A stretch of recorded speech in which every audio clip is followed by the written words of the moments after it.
Well, hey there, beautiful listeners. Welcome back inside the sound. This is Michael.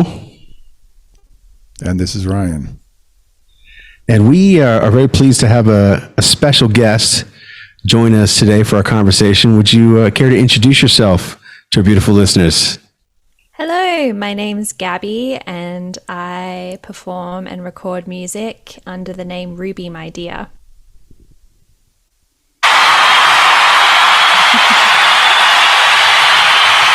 Welcome, Gabbi. Thank you. Thanks for having me. Predictably talented, Crowd is quite pleased. the one and only. It's almost as if that amazing magic crowd was like queued up and ready to go. Wow. It's incredible. Yes. Magic. In the wings. Yeah, we're so happy to chat with you. It's really cool for you to take the time to stop by. Absolutely. Thank you for having me. I'm excited to talk music. It's part of it covers one half of Ryan and mine's favorite subjects. And how do you like to say it, Ryan? Music and myself. And we love to talk about. Is it in that order though? It might be. The order might have been reversed there, right? Oh, that's a great touche, sir. That's a great question. That now that you asked, I'm not exactly sure. It's a coin flip order, so it just sort of came out that way today. But we love to talk to artists about themselves and about their music. So that's kind of what we wanted to do tonight. We were talking about your latest one that just came out was Lose My Mind, I think. Yes. Yeah. Yeah, that came out about a month ago. And the EP that is from is dropping on Friday. So I don't know when this is going up, but in 3 days from today, it'll be out there. Oof. All right. Is it like the EP you said? Yep. It's 5 songs. 5 songs. Lose My Mind is track 2. It's coming out on Spirit House Records, which is a Gainesville, Florida based label. So yeah, I'm ready for it to be out, honestly. Have you been sitting on it a while? Oh yeah. It How was long? mastered in October 2020 and it's coming out November 2022. Wow. And it was the bulk of it was recorded during end of May and then most of July of 2020. It's quite a bit. It seems like that as an artist might be frustrating. It's, the only reason it took that long, I think, is just because I'm doing everything myself for the most part. So it's, if this project was the only thing I could dedicate my time to, then things would move a lot quicker. But, when you're self-managed and doing all your own everything, it takes time to, the visual component was a big part of it for me. I really wanted to make sure that I was like making music videos I wanted to, first of all, make music videos for 3 of the songs. Wait, so when you say everything, you're doing audio, visual, you're doing are you doing the capturing video and editing, everything? I don't make the videos myself, but it takes time to research who you want to work with and honestly gather the funds together to pay everyone. So yeah, that's sort of where the delay came in was, wanting to, when I write and record, I think a lot about the visuals. I actually work as a music supervisor as well for independent films. So that's a big part of just my creative process in general is, matching visuals to music. So when I'd done the EP, I was like, well, now we got to figure out the music videos. So I wanted to make sure there was at least a bit of budget behind each of them. And I'm really happy with how they all turned out. I think they all kind of stand on their own and have a different mood for each. I don't know what word I want. Maybe it's mesmerizing. They're very captivating visually and the audio as well, of course. But they're very striking for sure. Right. That's great. Yeah. I mean, when when I'm writing and when my producer and I are recording, like, you know, film scores are a big influence, and, you know, just that kind of like cinematic approach is something I really like treating each song as if it's its own little universe, and like adding in like the different textures and like creating an arrangement that really, you know, follows the arc of the song. I want each song to kind of have like its beginning and middle and end, and yeah. Wouldn't you agree, Ryan, that like I feel like it You're feels like saying they were dense and exactly what layered. we were thinking, right. She said exactly what we were thinking. Good. Me and Michael were talking about your music. I didn't have the adequate word to express. I think they're an experience, which we listen towards. Like, you want an experience when you listen to something.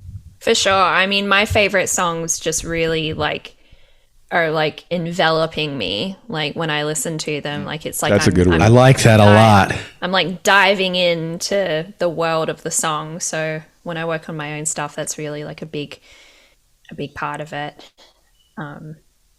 I was amazed at the rate at which I was 5 songs deep. And I was like, wait a minute, I'm 5 songs in already. It was like, it kind of like sucks you in. And I was that's why I said mesmerized. I was like, man, it really, it's like right in a certain frequency, like right in a certain zone. Like, that just, it begs you to want to you want to hear the next one, and you kind of want to hear how that one develops. And it just sort of tugs you along gently, sonically, I think. Yay. That's all great. That's exactly what I want. So I'm glad it was mission accomplished. You mentioned the orchestration that goes into it. Mm-hmm. Does it start with the melody, or does it start with an image in your mind, like you mentioned earlier? You mean in terms of like how I start a song, like writing a song? Yeah, we'll talk about Over. It's one of your newer ones too, right? Yeah, yeah. How did that one start? Well, so that one, as an example. That one started with the chords. That one is interesting because I actually started. So the bridge of that song that has the guitar solo, that was like the only part of it that I had for a while. And I thought that was going to be like the main section of the song. And then, and I think we go over it and over it again. That part I had too. And I kind of those two things like kind of lived as voice memos on my phone for several months, and I didn't really know what to do with them. And then I was playing around with some chords that I learned from a Tom York song. He has this song called Suspirium, which is, I'm totally outing myself as like ripping off this song, but I was learning the chord progression to that song. Well, he technically doesn't own the chords. Yeah, it's true. That's true. You can't copyright a chord progression, so but I kind of was like, oh, what if I tried and like joined those things together? And then as I was playing the chords on the piano, the melody kind of came from that. I think the lyrics with that one came a bit later. So for me, generally speaking, I usually start with a chord progression. And I grew up playing piano, so that's sort of like the instrument that I use to write most of all. So it was definitely music first with that one, I think.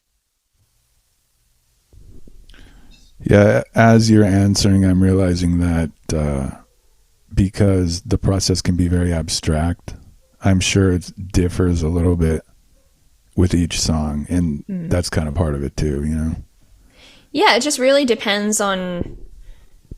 I try to, when I'm writing, just like follow the thread where it wants to lead. I don't often go into things being like, I want to write a song like this today, or I'm going to do something like this. Sometimes that'll happen if I'm just trying to like get out of a rut, or like I'm trying to challenge myself, or I find myself doing the same thing and I'm like, oh no, change that. You've done that chord progression a million times. That is where I'll like kind of force myself out. But I try to really just follow my ears when I'm writing. And if I'm hearing something in my head, like I'll try and notate it down. Like there's one song on the EP called Don't Ask Me, which was like the last one that I wrote before we recorded. And that was very much a like, I had something kind of ticking away in my head and I played it. And then I just kind of followed where the chords wanted to go, and that song now has 13 chords in it, which is a bit ridiculous for a 2-minute song. But I'd never done something like that before, so I was like, you know what, it's fine. And I think when it came time for producing that one, we had a lot of fun with like experimenting with it stylistically. So yeah, but it's really song to song, just really depends. I'm not prescriptive with anything that I do. I'll try not to be. Attach a formula. Yeah. And yet there are repeatable patterns, right? It's like finding the balance in the middle somewhere between something that sounds like something I might have done in the past, you might have done in the past, or like something Yeah, it's funny. I've been putting together I'm gearing up to like start playing shows again early next year with hooray! The band. Yes, finally. It's been a long time. But yeah, as I'm putting the set together and like putting together like the songs from this new EP with a few from my last album, I'm noticing those patterns a lot more. I'm like, oh, that kind of doesn't sound that different to that one. Or like you become a lot more aware of like, oh, I do have like musical habits when I'm writing. And whenever I become aware of that, that's where I'm like, okay, we need to like change this up. Just like certain chords I use or certain keys, I tend to go back to them because I like the way they sound, but I definitely don't want to be repeating myself over and over again. Maybe different tempo. Yeah. Different rate, different speed. Mm-hmm.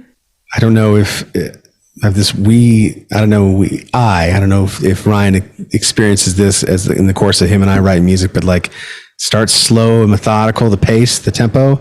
The next thing I know, a year later, I want to play it really fast, at least on the guitar. So I don't know, what is that? Especially the louder ones I want to play faster. I don't know why that is. It's funny. My producer, Andrew, he always ends up increasing the tempos of the songs that I send him. He's like, yeah, we can do this faster. Like it steps up. This faster. Yeah. And that. Yeah. Tempo's weird, right? Like they have the faster, it has a different effect, right? Slower, it affects you, it hits you differently, huh? Yeah. But the other thing is that like if it's too fast, like I can't get all the words in. Like then the melody becomes too frantic. So it's definitely a balance. It's like that sweet spot of like it's got energy, but I'm not sounding like I'm garbling or rushing my words or anything. Yeah, you need that time for the music to resonate a little bit. Agreed. And we've gone through that. So that what you're mentioning there, that sweet spot, and you know it when you hear it. Like it's hard to articulate in words, But yeah, definitely. Speaking of rhythms and tempos, and that's just really what struck me. What struck me is the dichotomy of the really pleasant melodies. There's very like a great melodic phrasing and streak, right, against the really like very catchy, very driving, pulsating, almost new wavy kind of like beat. It's very like I don't know what the word I was looking for there, but I just love that 2 and 4, and I like the the layering the low end too. Is there? I think. Yeah, the low end. What's the word I'm looking for? The way that affects you when you've got both going on at the same time. Yeah.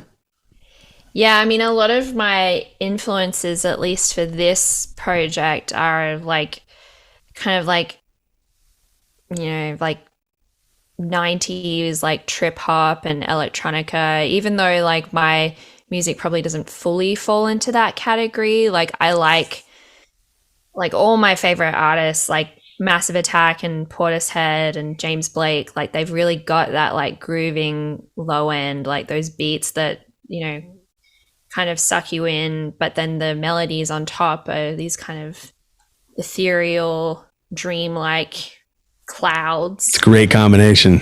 Yeah. Yeah. Dreamlike clouds. Thank you for giving the beautiful listeners the words that I didn't have to explain your music. You're the best one to explain it. No worries. I've been sitting on this stuff for 2 years. I've been thinking about it a lot, so it's all the words are in there. I'm excited to get it out there and see what words other people will use to describe them, because I've definitely been mulling over everything. Yeah. Mulling over. Yeah, just thinking about like, what does this song mean, and what did it mean back then, and what does it mean now to me, and like, how would I describe this? I think also it's that thing of like, you know, being an independent artist, or any artist really, like I try not to involve this part of my thought process when I'm making the music, because when I'm making it, like, I just want to make what I want to make. Like, I don't want to think about how am I. Don't want to overthink it. Yeah. No, I'm not going to like, you know, think about how I'm going to market this song or like describe it to other people when I'm in the process of making it. That stuff all comes later. So yeah, since it's all been finished, I've spent a lot of time trying to think about, you know, how do I accurately convey what I'm trying to do, but also make people want to listen to it. And I think a lot of artists, and definitely when I started out, I struggled a lot with that, because everyone's like, oh, my music is like nothing you've ever heard before. It's so unique. And it's like, no, it's not. You have influences, you have things that you draw from. And if you can find a way to like convey that succinctly, I think it's helpful. Like describing a style or a certain branch of the tree of life, like the animal kingdom, whatever, right? Like it's its own special little variant. And how do you properly describe that so you can articulate to potential audience, like who might be interested, and how do you find the right, ears to listen? Yeah. Yeah, definitely over the course of me having this band, it's been I've really tried to not chase down an audience that isn't going to be interested in what I'm doing. Like I've tried to like seek out people who will, be able to make those connections between the things that I'm influenced by and what I'm, and what I'm actually doing. So it seems like there might be, when you have that much time, seems like there could be some second guessing and maybe a little angst. Oh, so much. So much. Like as soon as I finished it, I was like, what have I done? What is this? What am I doing? And then, gearing up to like make all the music videos this year, that was a big, like, again, what am I doing? I think at one point before the label came along, I thought like, I just shouldn't put this out, or I should just throw it up. Like, who cares? No one cares. I don't care anymore. And then thankfully, the label I'm on, like that was around the time they reached out to me. And they kind of, I was talked off the ledge, thankfully. Thank you. Whoever talked her off the ledge at the label. Good. You're doing good work. They're doing good work over there.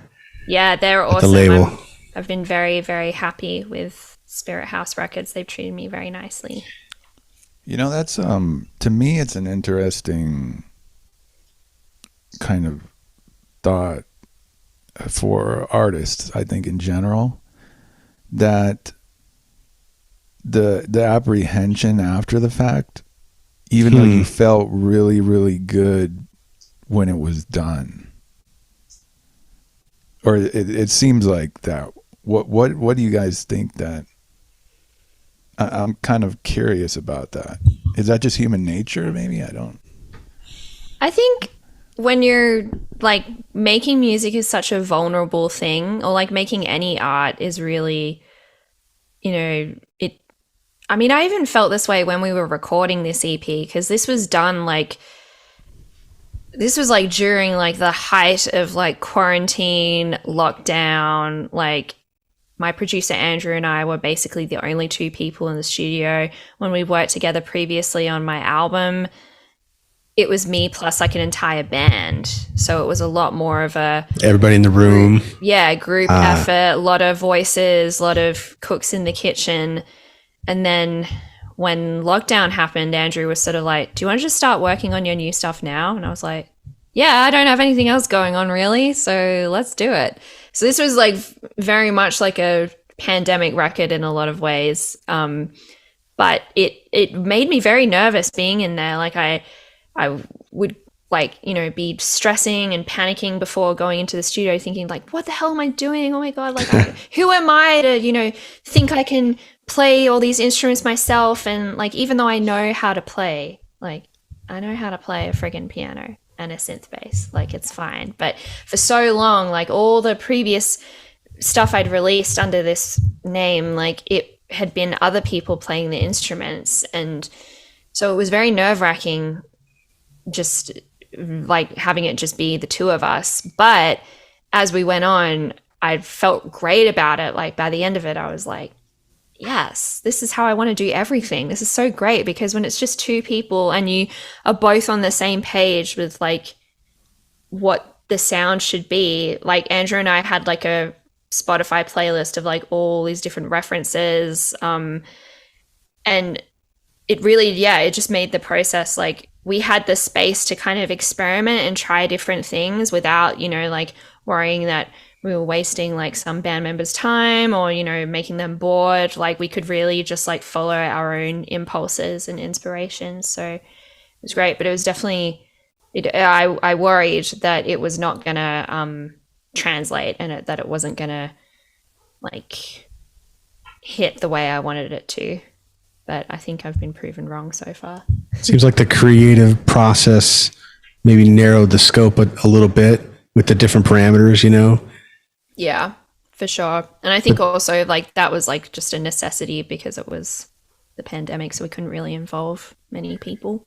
But what I think is interesting isn't that it seems like that would be its own creative freedom, because you can explore places with two people on that same page in a different way than if you had 5 or 6 people in the room. Again, all the different cooks. It's just a different experience, I suppose. Yeah. Yeah, for sure. I mean, I can draw the parallel again to like working, like doing music for films. Like with that, you're like, you have so many opinions and so many factors to consider when you're like choosing songs for a movie or like, source music and stuff. And it is frustrating sometimes when you're trying to, you know, have your creative voice be heard and like there's a million other like layers you have to go through in order to get what you think is the right choice. But you know, when it's just you or just you and one other person, you can the process is just a lot like more streamlined. You just be like, try that, try this, try that. Like there were so many things that Andrew and I tried when we were recording that we ended up chucking out because they just didn't work. But it was like, you know, we'd put in something else and like there were like these little, you know, guitar parts that we'd try that didn't work, but then we'd, you know, put in another instrument. And yeah, it was a really cool way of working. I really enjoyed it. Seems like the less pressure, the better in these creative situations, you know? Yeah, though I think like I'm definitely someone who like does well with a deadline. Like with it's funny you say that because with this EP, like we started recording at the end of May for like 3 days, and I had moved to LA a little earlier than I was planning to. So I moved a few weeks after lockdown started from New York to LA. But then I had to go back to New York to pack up the rest of my apartment. So when I sent the demos to Andrew originally, they were like all half finished. He was like, just send me whatever you have. And I'm like, okay, this is what I have. It's not much. And then we started working on the production during those 3 dates we had at the studio, and I hadn't finished the songs. So then, like, going back to New York, packing up my stuff, the idea was that I was going to work on everything while I was away, which didn't really happen because I was so busy moving. So we had more studio time booked in mid-July. And so that gave me about like a month and a half to ostensibly, finish the songs. And we get to 2 nights before we go back into the studio. And obviously I've been, churning over everything in my mind, thinking like, oh, does this work? Does this work? I don't know. And finally, like the night before, I like sat down and like banged out, or like I finished every song all at once. Because I just was like, there's the deadline. I have to finish it. So like in that sense, like having the parameter was good, because I think I don't know if I would have finished the songs. I struggle a lot with procrastinating in my like churning plus deadline equals creative output, like really good stuff. Pretty much, yeah. I definitely stew over things. Like it's not that I'm not like I beat myself up a lot about like, oh, I'm so lazy, or I don't do this, or I'm not prolific, blah blah blah. But I'm always like when I'm like working on a song, it's like I was listening to someone say this the other day. They were like, with creative people, like it looks like they're not working, but it's part of the work is to just, stew over things and marinate over them. And like, you need that space to like kind of let those connections in your brain form. And then for me, it just feels like I just spew it out at the end, and it comes out how it's meant to come out. How it's meant to. I hope so. Somewhere on the spectrum between like Too Early and like Chinese Democracy, Guns N' Roses. Somewhere, but just kidding. I don't hate that album, but I never heard that album. It was the one that took forever to came out, and it's not as memorable as some of the. It has its own charm. I love how you phrased that. I don't hate that albm. I don't. Said you did. I don't hate it. I don't hate it. Said you did. It's hard to hate that album. It's hard to hate any kind of rock. I love rock. That's not the point. What I love. The point is there's a spectrum, right? There's like, finding that right balance somewhere in between, to like incubating it too soon, or like not enough to like maybe did I take too long? Did I overthink it? Can definitely get bored with ideas sometimes. I tend to like, if I come up with an idea, I'll like put it away for a while and then revisit it, and I'm usually like pleasantly surprised. If I don't listen to an idea for a while and then come back, I'm like, oh yeah, that was great. I'm like really good. And then you keep working on it and you're like, oh wow, I suck. This is terrible. It's like you're riding a wave. Oh yeah, like reaffirmation, like, oh, that's right, I am a genius. Yeah. And then you dip down, like, oh man, what was I thinking? I was terrible yesterday. Oh, I was so arrogant. Like, and then the next day, you like the wave comes back up again. You wake up, maybe you had your coffee or whatever, and you just you peak at the right, and you just like soar into the sky. What's the defining factor for you when it comes to a song or an idea that? You said you follow the thread, but what makes you want to keep going with something? What's the defining factor there? I think if it's like, I don't know, I think I just like feel it in my body, or like in my stomach. Like, I know that sounds weird, but it's like that feeling of like, oh yeah, this is really like hitting me like emotionally, or, it sounds interesting. It makes me want to like keep hearing it. Like I'll often, if I'm working on like a piano part, like I'll play it over and over and over again. And it's like addictive in a way. There's like an addictive quality. And I've been told that like, and I don't think about this consciously, but I've gotten feedback where people have said, oh, your stuff is really catchy. Like it gets stuck in my head. Yeah, it's not a over it. Do you realize that's been going on since you sang it? Yeah, well, the lyrics makes a lot more sense. She did it on purpose. Because talking about is going over it and over it. Yeah. Yes, I realize that I have. That's the annoying thing about like hooky, right? And that is very hooky. But it's true. Hook brings you back. It's a real thing.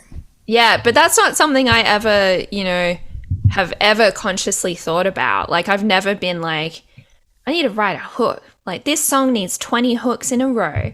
I really admire songwriters who can do that. Like, Max Martin is like the god. Can we do that to together? Me. I want you to continue, but can we write a song that has 20 hooks in it? Like, you and me can. Fun to if we tried to do that. You guys should. Or are you asking Gabby to join us? Let's all do it. If you ever want to do that, I think we should do it together. 20 hooks. I think that the new wave direction that you're headed would sound great with some heavy guitars. But continue. I'm sorry. No, that's okay. I just was saying this is not a business pitch, by the way. I apologize. Oh, good. I do co-write with people, so that's always a possibility. But no, I was saying that like a producer or a songwriter like Max Martin, like his whole modus operandi is like hooks, just stack them one up, like the intro, the verse, the pre-chorus, the chorus, and like it's not ever something I consciously think about, but I think because I just like listen to so much pop music and all the songs I like, you know, have that like it's like hookiness plus like some kind of like really emotional quality in the chords and the harmony. Like I don't know, have been able to do song or like write songs that are annoyingly catchy. They have a direction and a build to them, like a flow to them. There's a build. There's like they head in a direction too. It all sort of like I don't know, it's like water, you know, like a river flows in that way. It is interesting to me though, because everything you're explaining, I heard it. Oh, good. I heard it. So, but yeah, you know, you might not intentionally be trying to write something that's going to hook people, but if you feel it in your gut when you're writing it, if you're hooked, something, you know, like you said, if you're repeating it, the chord progression, then there's probably something to that. Yeah, that's true. I've never really thought about it. I just kind of do it. Sometimes that's the best way. Yeah, right? Just do. Don't try. Just do it. Exactly. Do or do not. There is no try. Exactly. Yes. You really can't. Yeah. It's great. Yep. Said by wise men. Words to live by. Is it Yoda that we got to attribute that to, or did someone say? Is that how Yoda definitely said something like that? But is that how he said? I don't remember. I can't say I remember. I haven't watched the movie in a few years. There is no try. Yeah, that's is that Yoda. What I said. Oh man, I think so. Yeah, I think that's what you said. I definitely didn't realize I said it so succinctly. Maybe I should paraphrase what I'm ripping off. It is true though. You're either going to do something or you're not. It's true. It's not really. It's so timeless. It's timeless advice. Yeah. I was going to say, cue meditation. Yeah, I know. I just no, and I got distracted by the image of Yoda talking. All right, that's where I was at with that. So it's a wise puppet. Wise puppet. Yeah. One of the wisest. You know, I want to know who operated that thing during those epic. Who mouthed those epic words? You know, because that's Wasn't before it was digital. Isn't that the guy who did it? Jim Henson. It was definitely from that. Yeah, it was from that studio. I don't know who the actual person was because there's different people who will do the actual acting, so to speak, on film. You know, when we complete the song with 20 hooks in it, 20 hooks, the video can feature puppets. Hell yes. I really love. See, when we talk about direction and flow, this is where it's headed, and I'm on board, guys. The thread, like Gabbi said to do. 20 hooks and puppets. I'm so there. Oh my gosh, puppets really are a great idea. I do love puppets. That sounds like an earth-shattering combination, or potentially earth-shattering combination. Hell yeah. Sign me up. I would also like the kinds of puppets that when you turn off the lights and shine black light, you see the skeleton and they can, like on a light switch, and then boom, it's like a different scene against like a purple background or black background or something. I don't know, just spitballing here. Wow, that was have ideas. oddly specific there. It floated in my head very specifically, and I don't know how that happened. It was amazing. Got residual Halloween Yeah, that is content true. stuck rattling around up there in that dome It's here. in the submersed psyche, right? It's dove somewhere in there. First thought, best thought. First thought, best thought. Okay, it's the rule to live by. Yes. Oh my God. Go with your gut, That's I usually guess. how it ends up going. Is like, you know, you think of something and then you try to be like, no, I'll change it. And then you just go back to what you did originally. And it's like, yeah, there it was. I didn't have to fuck around with that too much. Not too much. Do you know about When the Daniel lightning Kahneman? strikes. I know, Brian, forgive me because I brought this up. Beautiful listeners, forgive me. I know I brought this up. Daniel Kahneman's Thinking Fast and Thinking Slow. How the brain has two systems, system 1, system 2. Have you heard about this? No. So the system 1 is the kind of I don't know, what do you think about it? Like a reptile brain? That's the older part of your brain, the brain stem that sort of thinks in emotions, doesn't really think with words. And then you have system 2, which is I might have them backwards. I'm pretty sure. But anyway, system 2 is like the cerebral cortex, like the thoughts, the more nuance, the more, and it's like the interplay of how these two systems react is why we're so irrational as human beings. And anyway, I imagine that when you said first thought, best thought, it's almost like your system 1, which is usually your initial reaction to things, that gut level feeling is like the quick level. You can't explain why you feel that way. You just feel a way because you have senses that you can't actually put into words. Your body has to process these senses, and you can put them into words with your cortex. So, with music, I would imagine that your gut, that's the reaction. I want to go that way. Yep. Sometimes we the thinking part, we pull it back or we change the direction. Are we irrational though? Yes, completely. I am. You're very rational, sir, but I, however, I'm not rational. You are, no. No. I mean, that's good if you're working with someone, have the rational and the irrational and, you know, balance each other out, I hope. Maybe that's why we're so awesome, bro. I think that's why it fits. It just does this like puzzle pieces, bro. Just like this. Mm-hmm. I don't know if I just necessarily buds. agree with that. Like, who are you calling rational? What? Between the two of us, I don't know, like man. Labels. I think we're fair. We're all a little too complex for a label. You know. That's true. I think that's well said, sir. Way to impress me as usual with your. I like that perspective. If you were to, Gabbi, if someone's like, you know, I want to delve into the musical catalog, is there a place you would direct them?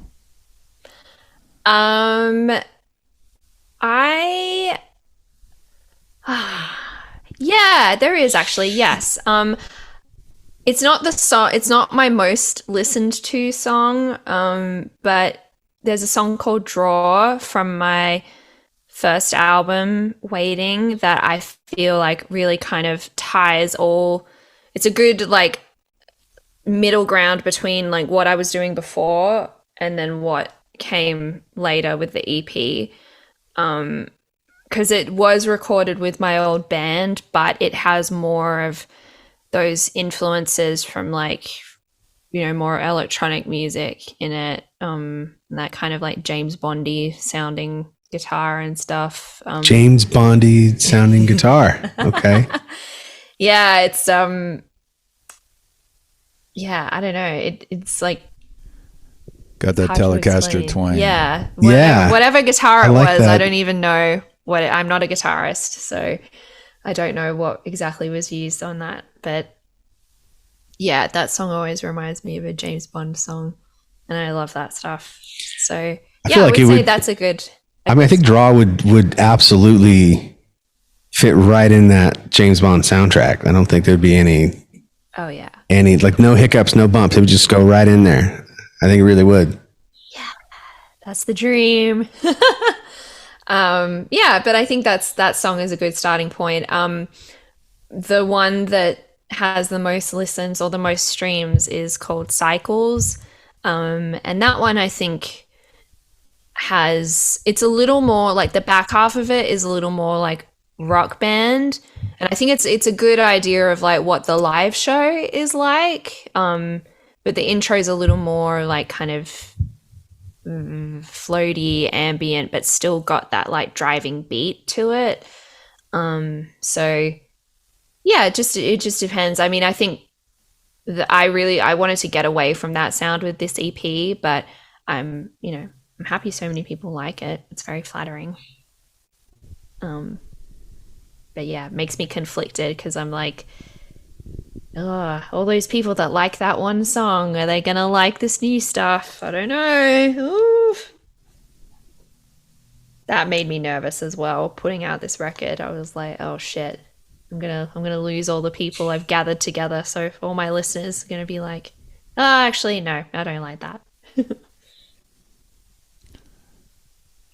Seems like, I was gonna say, seems like maybe even that could come in cycles too.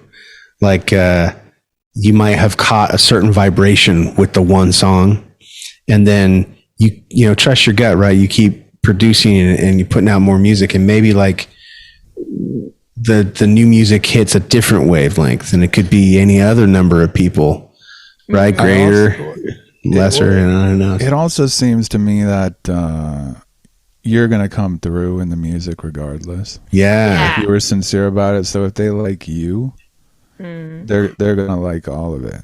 Yeah, I have to remind myself of that. And I think, even though I've like played around with different sounds and different genres, it still sounds like me. Like my voice hasn't really changed. Like the way I sing for this stuff is stayed pretty consistent. So I think that kind of, ties it all together as well. But yeah, it took me a long time to really like figure out the production approach that worked best for me and was most reflective of like what I was hearing in my head. And I think on this new EP, like we finally figured it out for the most part.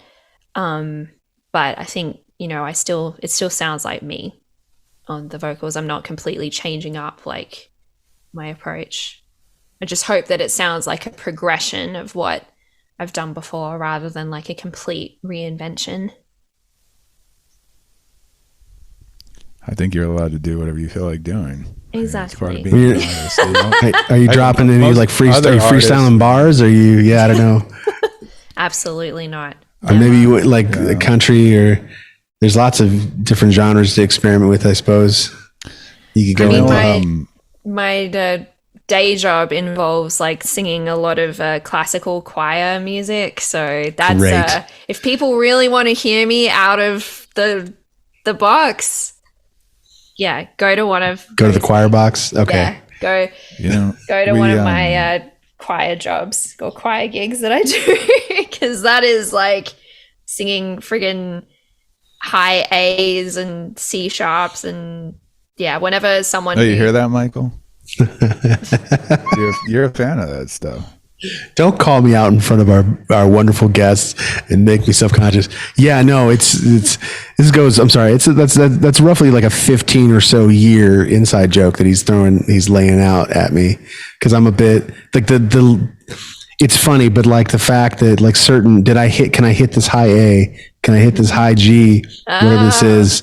It mattered to me at some point in my singing experience. I'm a reformed choir director. Oh so my gosh. Yep. Yeah. So reformed choir director. You can no longer say that you're singing to the choir director. I'm not a choir director anymore. But I was at one point. I used to worry a lot about how low I could sing. Like especially that was the challenge. Yeah, I was like, how low can I go? And now it's like, how high can I go? It's completely changed. Even this is a choir thing. This is both sides of the spectrum there. 100%. I love that. That's hilarious. That's great. Yeah, it's typical soprano attitude. It's like, can I hit this B today? Can I hit this C sharp today? Let's find out. Like it was this challenge, right? To hit, and I had to include whatever highest note that I could whatever comfortably deliver on whatever this music that I recorded, and it was like a box I had to check at some point. But it's funny. On actually, speaking of Lose My Mind, there was the little like vocal like like that thing. And no, it's that, and there's also the last note at the end, like the like that. There's an extended version of that riff that Andrew ended up cutting out. He was like, "You don't need to go that high. Like, this isn't choir." And I'm like, oh, God damn it. But Stifling my high notes, dude. But yeah, I think I have like, I was taking videos of me singing while we were recording, and I think I have that still somewhere. But he definitely reined me in at that point. He was like, "Oh, come on. All right. Save that for whatever." Save it on the file as a whatever muted, and then, extended deep cuts for whatever the greatest hits album. You can put out the, extended version with a little extra. Or when he leaves the control room to Yes. use the bathroom, you can push a few buttons and hopefully he doesn't notice. Yeah. He's not, it's just a computer, right? It's not like he's using a magic screen. Right. We just go back and repaste. Yeah. Well, we don't want to keep you here all night, Gabby. I was wondering something though. You mentioned it. Is having your music in a movie, is that a big deal to you? Yeah, it's something that it's funny. Yes, I would very much like that. In fact, I wanted it so much that I ended up like getting into working on movies as a music supervisor, because I just loved the idea of like having my music in film, having my friends' music in films, like that process is very, I've always been inspired. Like oftentimes, like when I'm listening to or like watching a movie or a show, like I'm constantly like Shazamming, like, what is this song? What is that song? Like that, like the audio visual approach is very inspiring to me. And even with like video game soundtracks and all that, like, so yeah, I don't think I phrased that correctly. I didn't become a music supervisor so I could put my own songs in my own movies, but it's like that, because that's a huge no-no for anyone who's out there who might want to pursue that career. Do not do that. Like that is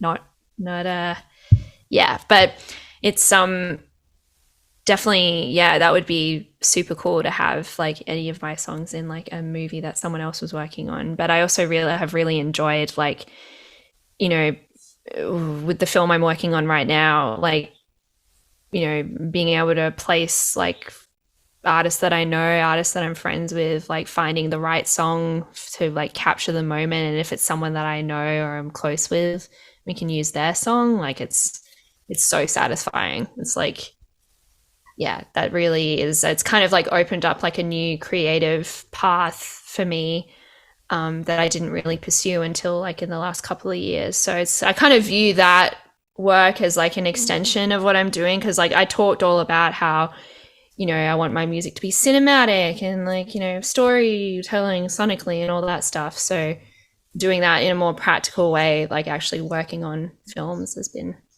yeah, a good extension of those things. Seems like being exposed to a lot of different Experience. Music, like external music externally through the job, might also help just get your brain space in a different like creative space when it's time for you to sit down and write your own. Yeah, I think so. I mean, I definitely have like genres and artists that I keep coming back to, but I try to diversify what I listen to as much as possible, and just, working with other creative people who aren't musicians, like directors and like movie producers and stuff like that, helps me listen to things in a different way, listen for different things when I'm listening to music. Because like I'll often, be listening to like the technical things, but like focusing more on like the overall emotion of a song has been good to tap into that again through that. There's work. so many ways to like slice it, huh? To like you listen to the same song and like have a different type of ear that you're passing through and listen for. Yeah, Yeah, I'll never forget when I was like, I think I was like a teenager. This is so stupid, but like when I realized that like you could listen to a song and just listen to the bass line, just listen to like the synth part, I was like, oh my God, it's like the song has like 10 million layers. I lived in a little town in Texas, and there was a highway that looped the town. And I would, when I figured this out around the same, I was in teenage years, I would just take a CD and I would just put it in the car radio, and I would do that. And I would go and I would just, okay, this pass, I want to hear the bass for the whole album, an entire album, and just drive and then repeat. And then I'm going to do, this is crazy to admit that I have done this for hours at a time. But like in each, okay, I want to hear the guitar. The genius is, that's where you hear the genius in the layers and how those layers interplay with each other. And once you do it, and you, especially if it's music that really like emotionally hits you too, right? Like if you take like, okay, sorry, I'm going to out myself. One specific album I did this with is Rage Against the Machine, Battle of Los Angeles. So I've done that on this album, and it's like when you dissect it and then you put it back together and you go back to the big picture stuff too. It's like it completely changes because you've focused on the lyrics, you focused on the bass, you focused on the drums, you've done all that, and you come back and you go back and go on the highway again and redo it with all together. It's one of the most rewarding ways to like really absorb it. Okay, I'm going to stop now. I just got me excited because I'm very. I don't think many people do that. Like I mean, you do if you're a musician. I think you realize like how to actively listen to music. But most people just listen passively. They're just listening to like the overall vibe. Maybe just in the background for them at work or That idea. I mean, I definitely have music on in the background sometimes, but I get distracted because like I'm doing something and then I hear the music and then I just want to listen to that and I'm like, what's going on here? It's like it's a very like active process for me listening to music. If John Cougar Mellencamp comes on the radio, I'm going to stop what I'm doing and pay attention. I'm sorry. Sorry, I can't help it. Tom Petty. I'm just going to quick pause. His nephew. I think it's his nephew, Ian Mellencamp. Really? You guys heard him? I have not heard his music, but no. Yeah, I need to. That's cool. Yeah, I don't know if he's still doing stuff. This was a long time ago, but yeah, he was really nice. Yeah, that's cool. Good show. Yeah, small world. Yeah, we're starting to realize that although music is kind of an infinite and mystical thing, like there's not as many people involved as you would think, the ones that are actually making music and putting it out.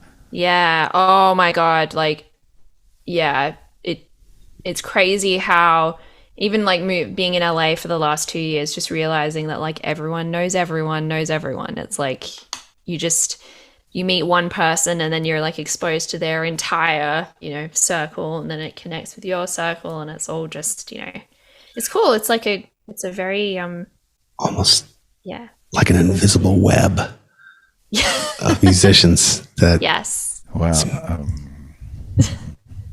It's great. I haven't heard that one in a while. Haven't heard what? What was the invisible web. Version of that? The invisible. I forgot about that actually. What was that thing you used to say? That's part of what we've been. One of the things that part of our mission, like when we started out doing this a couple of years ago, was we wanted to sort of like kind of look into this invisible web of musicians that actually exist all over, like really talented, amazing people that are literally all over the world and connected. Like you said, like the networks they're connected, all the people they're connected all over the world. It's kind of amazing that we have the access, like just the fact that we've been heard in, I don't even know how many, like so many countries, like even just this show, like just, there's this invisible thing that just tapped into, that it's just there, that was always there, but I didn't know it existed until you tap it. I don't know. It's one of these, I will wax on philosophical, but I just love this idea of this web of people. Yeah, it's like it's such a cool community to be a part of, and like, I mean, I think I don't really think about it in this way, but I guess I do. Like, part of the appeal of making music is like connecting with other people, whether it's not even necessarily like an audience. It's more like playing with like other people, writing with other people, having someone produce my stuff. Like it's even like with the visual stuff, like working with directors, like I love the collaboration, and I love the fact that, you know, if someone is like, oh, I'm looking for this kind of thing, or this person who can play this thing, like I can almost always think of someone, because, you know, you do it long enough and you meet enough people and you can, connect other people with each other. And it's very exciting and rewarding. It's the stuff of life. Yeah. Yeah. It's a mystery. Being able to have in-depth conversations about the creative process and music in general has been extremely interesting. And I can imagine. I love talking about this great. stuff. Been great. Yeah. I frequently find myself inspired by conversations that we have, just me and Ryan, and also very much so our guests, people that take the time to come on, and professionals like yourself to take the time to come and like talk with us about like this very personal, like creative process, right? Like this whole, you know, it's we really do appreciate it. It's a lot of. Thank you for being here. Oh, fun. of course. Thank you so much for having me. I love talking about music. It's, you know, it's the best thing in the universe. It's my whole life, and I'll talk about it anytime. So I 100% agree. It's 50% of my favorite subject, you know, music and me, and, you know, and Not also in that order. not in that order or not. Oh, me and music. Yeah, the order might be, it gets coin flip. I don't really know the exact. Well, I would like to, sorry, man, here at the very end, as my stand starts to slowly deteriorate. Where should our beautiful listeners, like, where would you point them if you want? I know you said the song to start with was Draw. Mm-hmm. Where can they, if they want to like follow you and see what you're up to, is there a website, socials, I'm assuming? Yeah, so I'm on Instagram and Twitter, and TikTok technically, but it's I'm mostly just using that for shit posting at this point. And who knows how much longer Twitter is going to be around. But if you want to follow me and keep up to date, Instagram is the place where I post the most about like shows and behind the scenes stuff and just like my life as a music person. So I'm at Rvby My Dear, and it's spelled RvbyMyDear. And if you want to listen to my music, it's on Spotify and all the other streaming services, and it's also on Bandcamp. And I just came out with new merch. So new merch. Yeah, I've got new shirts, and they look. What awesomeness is this? New shirts. Yep, new t-shirts. They were designed by my buddy back in New York, and he did this really amazing, beautiful design, and I love it. So yeah, and they're not just black. We have black and red, but we also have navy and red. Navy and red. Red is very popular. So talking some of my favorite colors there, up my alley there. Around the world. Yeah, everyone's been like, oh yeah, buy something. It's not just go black. Listen. And I know this comes out, the EP will be out. So yep. out. It's coming out November 18th. Before I forget, November 18th, the new EP. Mm-hmm. I wanted to ask about the name Rvby My Dear. It's spelled with a V. Was there a specific reason for the V? Mostly to help with Google search, because Rvby My Dear is the name of a Thelonious Monk tune. And it's also weirdly the name of another artist in France, I think. So I put the V in there just for search engine. You stand out. Yeah. Because you stand victorious. Yes. V for victory. Yep. And also Vitality. I got the idea from that band Churches. I was like, well, they did that, so I'll do it too. Oh, yeah. Churches. Yeah, it's a very dated reference at this point. It's very like 2014. It's not the chicken place, because there's a chicken place. Okay, all right. There's a chicken place called Churches? Yeah, it's. Oh yeah. Yeah. True. All right. Oh, is that like an Arizona specialty? I do believe. No, they're in Texas. They're Texas. They're a Texas brand, I think. They're definitely in Arizona. Coast? Is it a West Coast? I don't know if they're in California or not. I'll keep an eye out. It's not really. It's nothing to write home about. Yeah, you don't really want. Hey, you need Michael, to keep it. I don't hate churches. I don't hate Church's Chicken. I like it about as much as Chinese Democracy, the album. hate it. I don't hate it, but I don't. So let's go not get a my- bucket or a box of Church's Chicken and listen to Chinese Democracy from start to finish. Oh man, While that's writing the Sounds like song a with plan. Tony Hooks. And Yes. designing puppets. Sounds great. that sounds like a solid outing, sir. Sounds like a great use of my time. Great use of my time. Yeah. Well, Do that report back. I want to hear how that turns out. the creative sesh that kicks forward would be epic, monumental greatness. Gabby, we wanted to, one of the things we like to ask this can be about anything at all, like the creative process or anything in life or anything that you're with the flow that it takes you, your mind, first thought, best thought. But I'm wondering if you have any words of wisdom that you might want to share with our beautiful listeners. Any final thoughts or anything really at all? I think, first thought, best thought. I kind of, that kind of approach might serve you well in life. I don't know. I think trusting your gut, that's actually been a big thing for me in the last few weeks, has been, following my instincts. And if something doesn't feel right, then it probably isn't right. I've struggled a lot with that over the course of my life. But, I think, trusting your instincts and,